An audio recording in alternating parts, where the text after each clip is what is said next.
warahmatullahi wabarakatuh. Halo semuanya.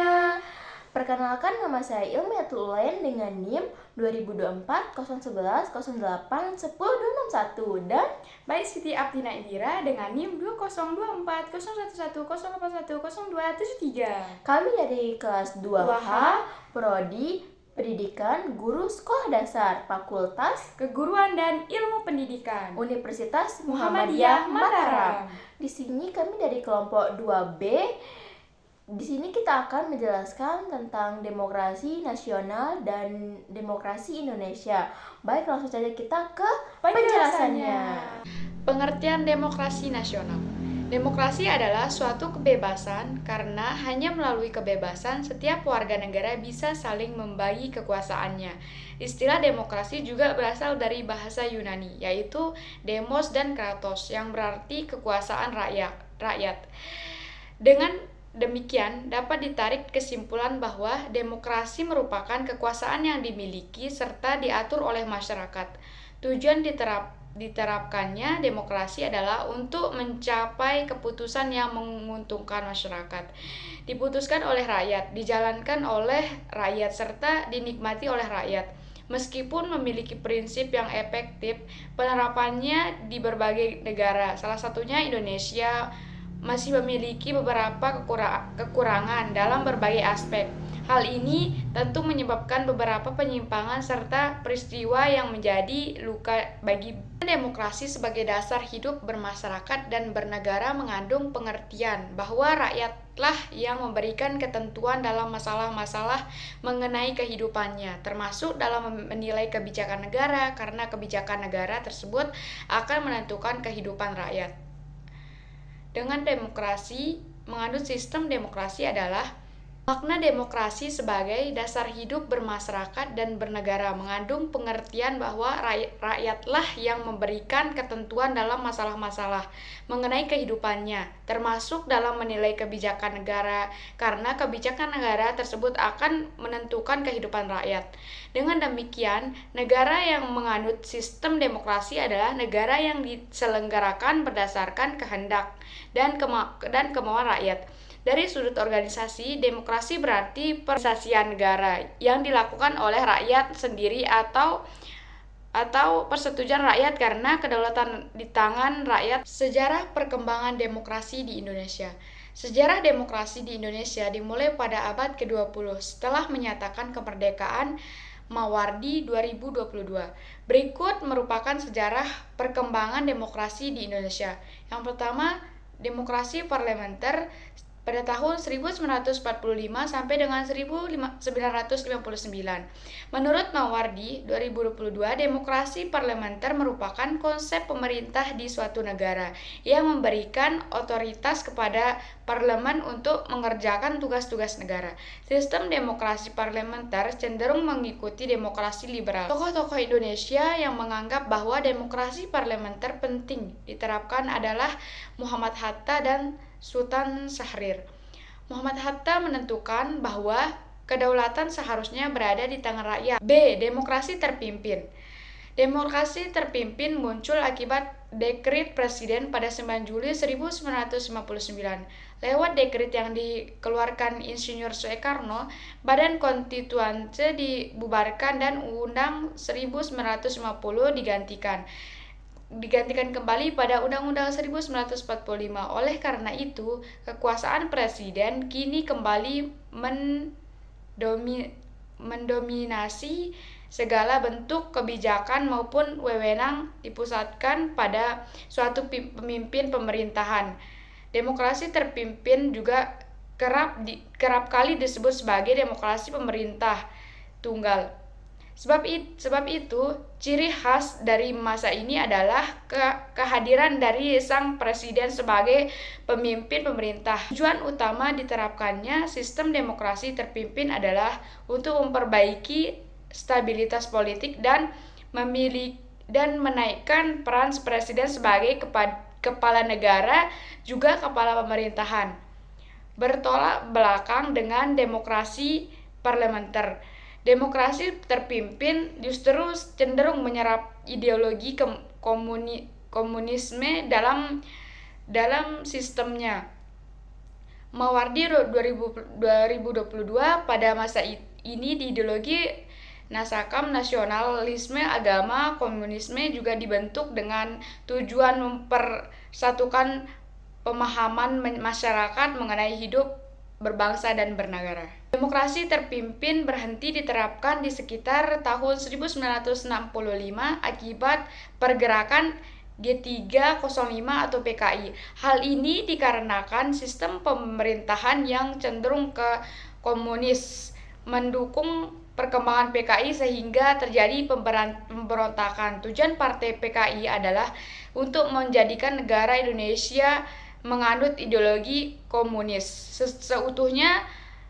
Alhasil beberapa tentara tewas mengenakan dan beberapa diculik untuk kemudian dibunuh di lubang buaya. Peristiwa ini tentu berdampak buruk pada pemerintah Insinyur Soekarno, kemudian meminta Jenderal Soeharto untuk menghapus komunisme dalam sistem pemerintahan atas desakan rakyat.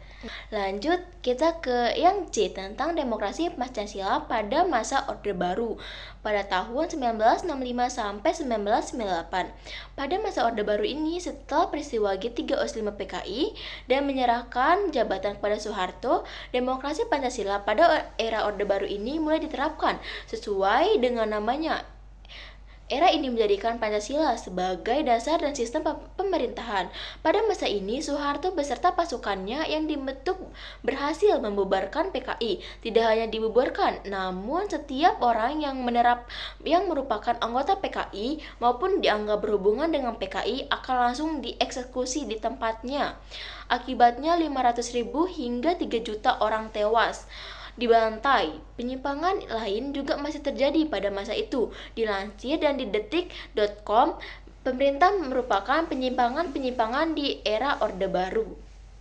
Berikut merupakan penyimpangan di masa Orde Baru. Yang pertama itu penyelenggaraan pemilu tidak jujur maupun tidak adil.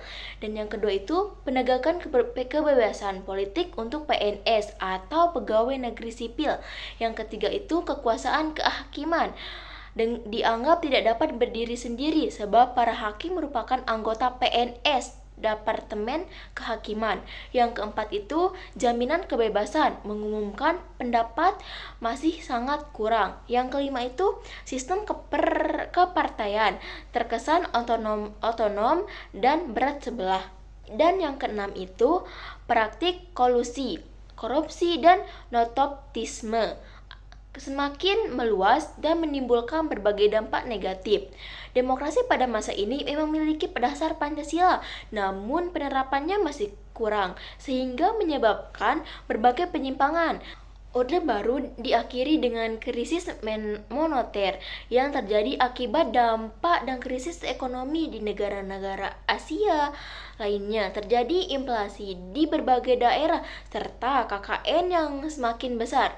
Masyarakat yang tak terima kemudian melakukan demokrasi di berbagai tempat. Salah satunya adalah mahasiswa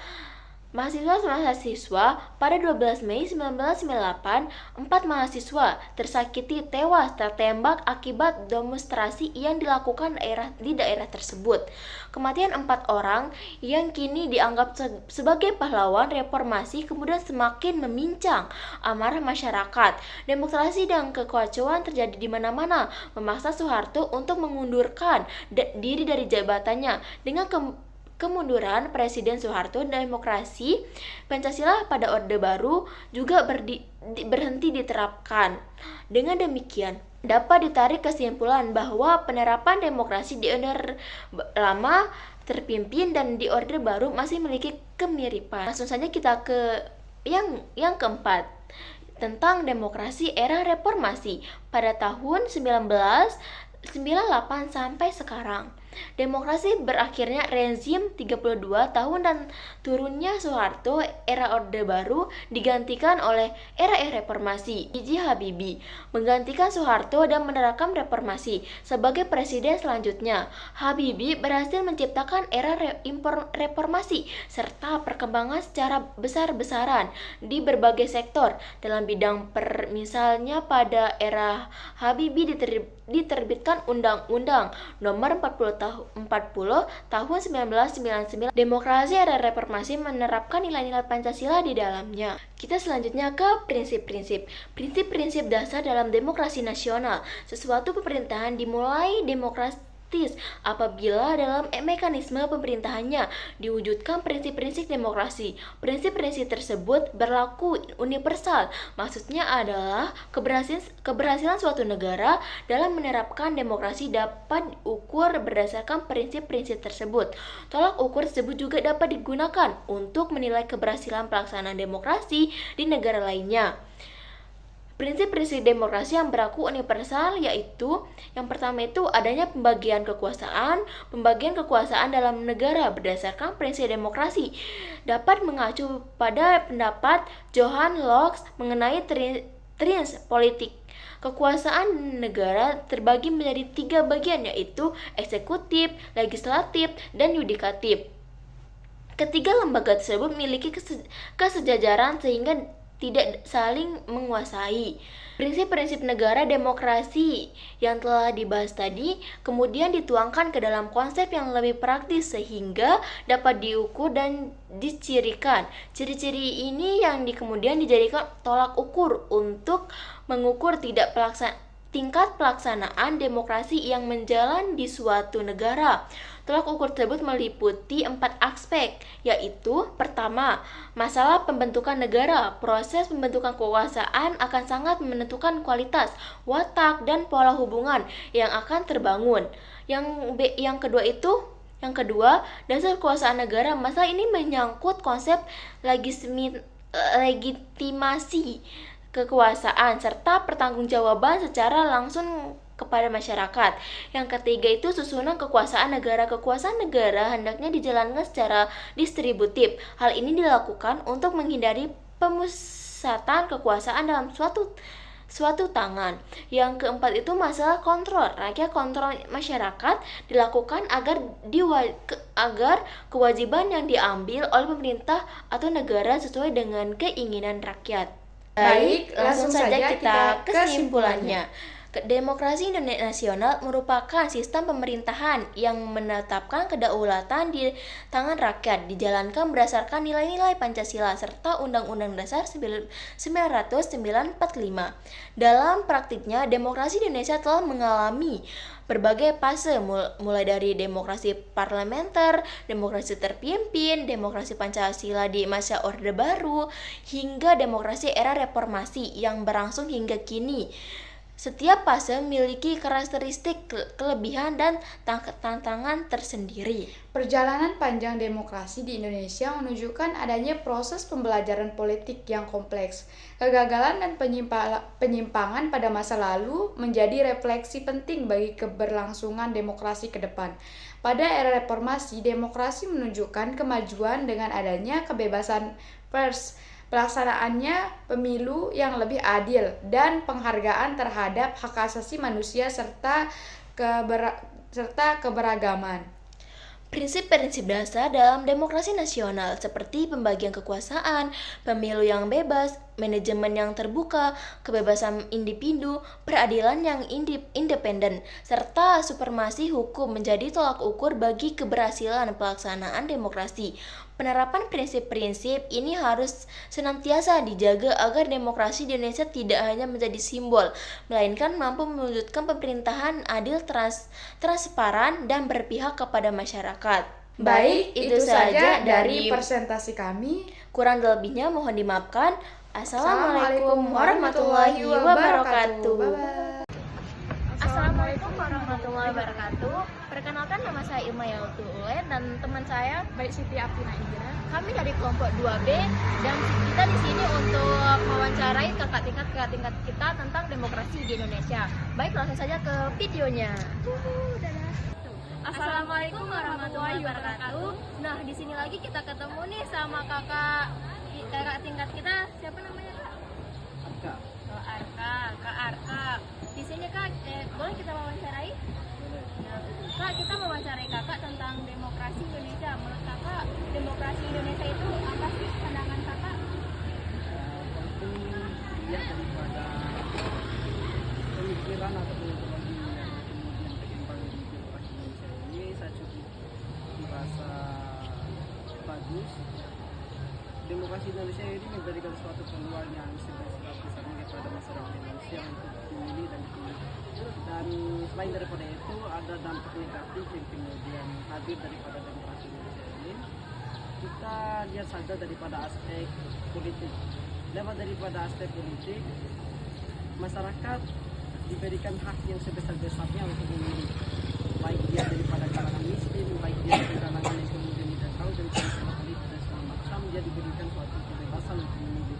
Lewat daripada itu, kalau kita lihat secara bersama analogi dasar yang kemudian diberikan oleh Socrates, ya kalaupun kita memberikan suatu kesempatan kepada orang yang tidak tahu untuk memilih pemimpinnya, maka pasti jalan keluarnya nanti akan tidak baik. Lewat daripada itu, menurut saya demokrasi Indonesia ini perlu dipikirkan lagi, perlu diidealkan lagi. Tetapi secara pemikiran juga ada suatu efek kebermanfaatan lewat daripada adanya demokrasi nasional, lewat daripada pemikiran ekonomi, lewat daripada demokrasi Indonesia. Masyarakat diberikan hak yang sebesar-besarnya untuk mengolah terkait dengan masalah aset, mengolah terkait dengan masalah sumber daya yang kemudian mereka miliki. Dan dampak negatif daripada demokrasi secara ekonomi itu sendiri, ada yang namanya ketimpangan sosial. Masyarakat miskin akan semakin miskin dan masyarakat kaya yang kemudian akan menjadi lebih kaya lagi. Lewat daripada itu perlu adanya namanya intervensi ataupun suatu terketat regulasi daripada pemerintah untuk mengawasi supaya tidak ada yang namanya ketimpangan sosial yang kemudian berlaku akibat ada yang namanya demokrasi nasional. Selain daripada aspek ekonomi, ada juga yang namanya aspek sosial. Karena hadirnya demokrasi nasional, kita diberikan hak yang sebesar-besarnya untuk menyampaikan aspirasi, untuk berorganisasi, untuk punya agama masing-masing. Lewat daripada itu cukup luar biasa juga. Lewat daripada ada yang namanya demokrasi, kita diberikan hak yang sebesar-besarnya untuk memenuhi terkait dengan kebutuhan hak asasi kita. Secara pemikiran, demokrasi Indonesia memberikan peluang dan memberikan suatu hak yang sebesar-besarnya kepada kita.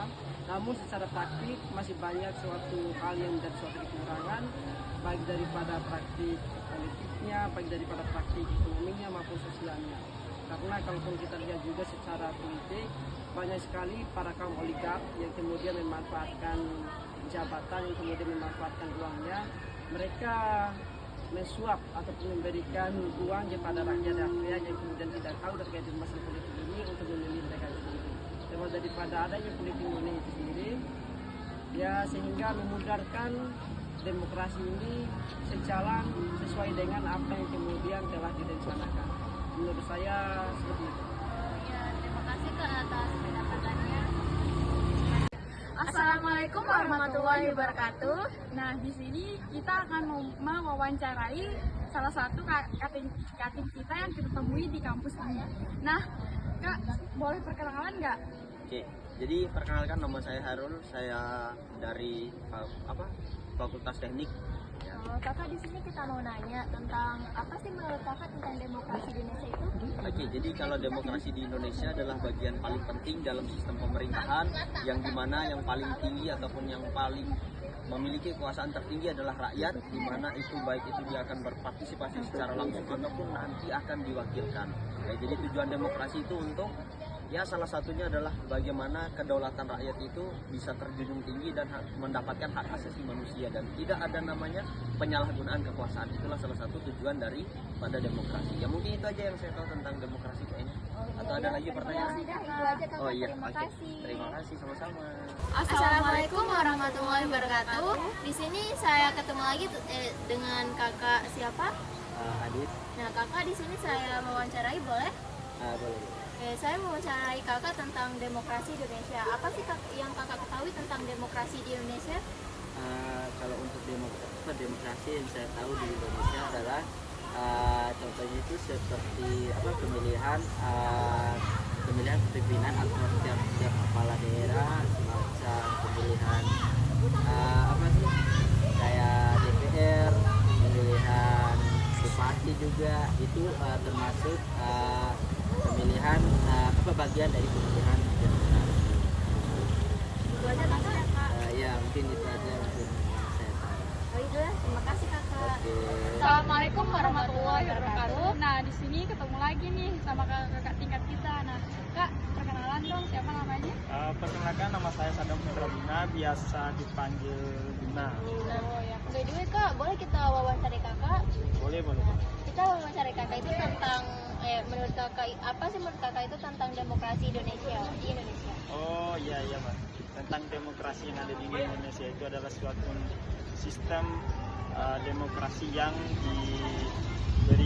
diberikan amanat langsung kepada rakyatnya untuk memilih suatu pemimpin di suatu daerah, baik dalam tatanan negara, provinsi maupun skala kabupaten.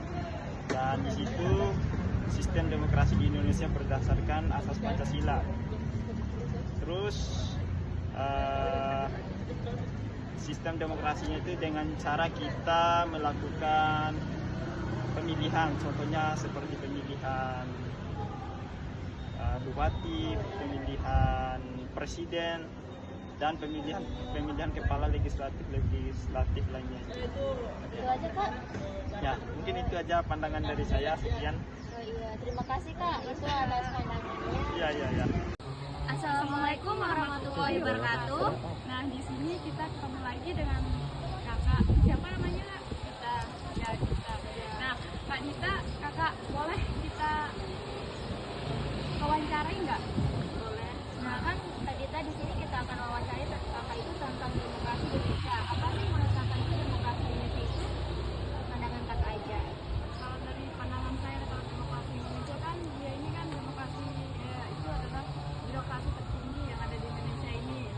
Terus kalau secara luasnya mungkin kurang paham dari segi itu, tapi kalau dari segi kampusnya ini kan contoh demokrasi ini contoh kayak pemilihan apa itu ketua BEM, ketua DPM gitu. Kalau saya paham kalau di kampus, kalau di Indonesia nggak terlalu paham saya masalah demokrasi.